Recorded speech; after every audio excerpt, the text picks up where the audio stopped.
Welcome back to my YouTube channel and good morning to all of you.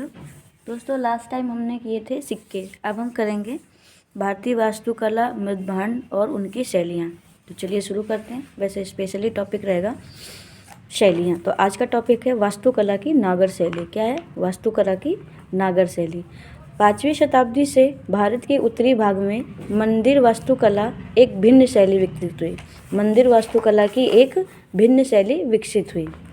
5वीं शताब्दी से भारत के उत्तरी भाग में मंदिर वास्तुकला की एक भिन्न शैली विकसित हुई, जिसे नागर शैली के रूप में जाना जाता है। जिसे किस नाम से जाना जाता है? नागर शैली के रूप में जाना जाता है। अगर आपसे पूछा जाए नागर शैली कब विकसित हुई, तो 5वीं शताब्दी से। किस भाग में? भारत के किस भाग में? तो उत्तरी भाग में। नागर शैली की विशेषताएं देखते हैं। मुख्य देव मंदिर के सामने सभा कक्ष या मंडप स्थित होते थे। जो मुख्य देव मंदिर होता था उसके सामने सभा कक्ष या मंडप स्थित होते थे। नंबर 2, गर्भगृह के बाहर देवी गंगा और यमुना की प्रतिमाओं को स्थापित किया जाता था। जो गर्भगृह जहाँ पर भगवान स्थापित होते थे वहाँ पर देवी गंगा और यमुना की प्रतिमाओं को स्थापित किया जाता था। मंदिर का निर्माण करने में पंचायतन शैली का अनुपालन भी किया जाता था। मंदिर निर्माण की शैली में पंचायतन शैली का भी अनुपालन किया जाता था। नंबर 3, मंदिर परिसर में जल का कोई टैंक या जलाशय नहीं होता था। जो मंदिर का परिसर होता था वहाँ पे कोई जल का टैंक या जलाशय नहीं होता था। मंदिरों के निर्माण में स्तंभों का प्रयोग किया जाता था। क्या किया जाता था नागर शैली में? जब मंदिर का निर्माण किया जाता तो स्तंभों का प्रयोग किया जाता था। मंदिर को सामान्य रूप से भूमि से ऊंचे बनाए गए मंच मतलब वेदी निर्मित किए जाते हैं। मंदिर को सामान्य रूप से भूमि से ऊंचे बनाए गए मंच या वेदी निर्मित किए जाते थे। शिखर सामान्य 3 प्रकार के होते थे। जो शिखर बनते थे वो कितने प्रकार के होते थे? 3 प्रकार के होते थे। कौन कौन से? लेटिना या रेखा प्रस्ताव, इसका मतलब होता है दीवारें अंदर की ओर वक्रित होती थी।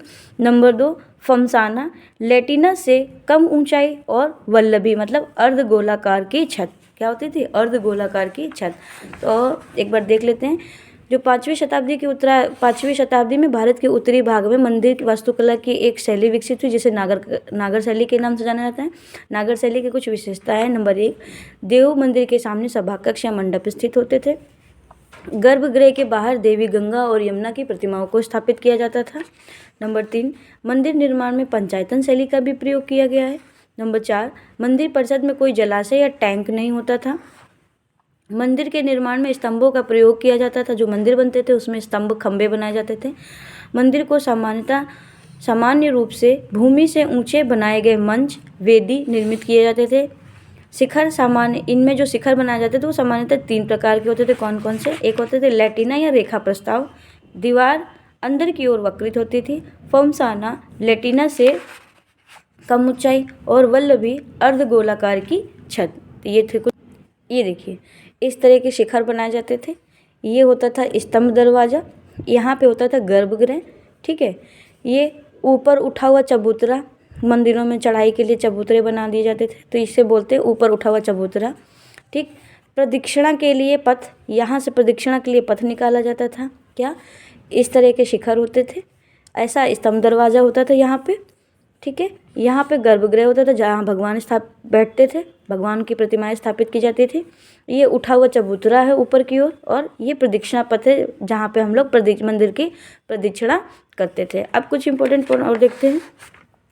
आधारभूत नागर वास्तुकला। आधारभूत नागर वास्तुकला क्या थी ये देखते हैं। मंदिर के अंदर दीवार को 3 क्षैतिज भागों में विभाजित किया, जिन्हें रथ कहा जाता था। जो मंदिर के अंदर का परिसर था उसको 3 क्षैतिज भागों में विभाजित किया गया, जिन्हें हमने क्या कहा है? रथ कहा। ऐसे मंदिर त्रिरथ मंदिर के नाम से जाने थे। जहाँ पर मंदिर को 36 भागों में विभाजित किया जाता था वो त्रिरथ मंदिर के नाम से जाने जाते थे। गर्भगृह के चारों ओर प्रदक्षिणा पथ से घिरा होता था। जो गर्भगृह, यहाँ मैंने बताया आपको, ये गर्भगृह है और ये प्रदक्षिणा पत्र से घिरा हुआ है ताकि हम प्रदक्षिणा लगा सकें, मतलब हम उसके चक्कर लगा सकें। मंदिर परिसर 4 दीवारी से घिरा नहीं होता था, ना मंदिर में प्रवेश द्वार होता था। इसमें क्या होता था? जो मंदिर परिसर था वो चार दीवारी से घिरा नहीं होता था और इसमें कोई प्रवेश द्वार नहीं होता था। तो आधारभूत नागर वास्तुकला क्या थी?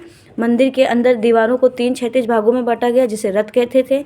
ऐसे मंदिरों को त्रिरथ के नाम से जाना जाता था। गर्भगृह के सामने प्रदक्षिणा पथ होता था जिससे हम प्रदक्षिणा कर सकते थे और ऐसे मंदिरों में कोई प्रवेश द्वार और जो मंदिर होते थे वो चार दीवारी से घिरे हुए नहीं होते थे। तो मैं उम्मीद करती हूँ कि छोटा सा टॉपिक आप लोगों को पसंद आया होगा। तो प्लीज़ चैनल को लाइक करें, कमेंट करें, शेयर करें, साथ ही साथ चैनल को सब्सक्राइब करना ना भूलें। Thanks for watching.